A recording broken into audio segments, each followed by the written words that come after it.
Hallo julle almal, ek hoop julle het 'n fantastische dag sover. Luister eens, ek kom nou net uit die bad uit. Jy kan sien my haartjies is sop nat. Hierdie is nie 'n regte handdoek nie, dis 'n filter girl.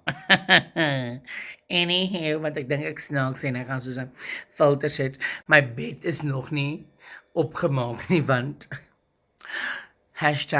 #white privilege, die domestic het nog nie ingekom en die kamer skoon gemaak nie. Want is nog oggend en sy slaap bietjie later. Maar anyway, dit vir hierdie video is, nee.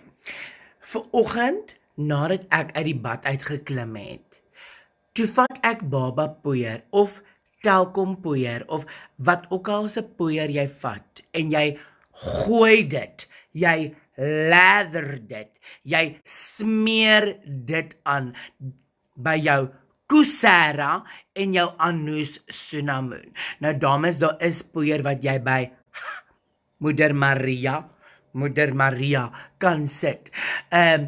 Maar toe val dit my by, daar is mense daar buite wat rondloop sonder om baba poeier in hulle holle te gooi.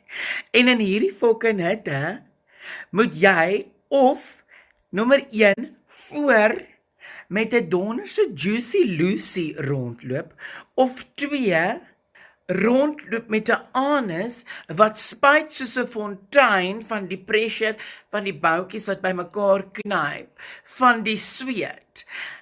Wie die volk gooi nie baba poeier op hulle privaat areas nie.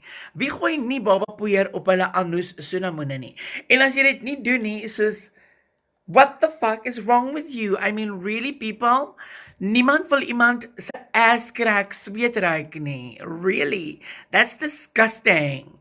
En 'n Juicy Lucy of 'n sappige vy hou verby, okay?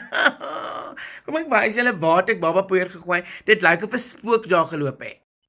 Daai lyk letterlik asof daar 'n spook in my huis rondgeloop het. Nou moet jy weet, ek het so gegaan. Kyk hierso. Het ek so gegaan. Bene oop. Poeier, sussie. Poeier. Want jy kan nie met 'n Juicy Lucy of 'n sappige vy of 'n nat nolly rondloop in hierdie hitte nie. Jy sal ruik. Die mense gaan vir jou ruik soos 'n stuk snoek in Mossel Bay. Nee, ek sê vandag nee. Poeier of pong, ek kies poeier.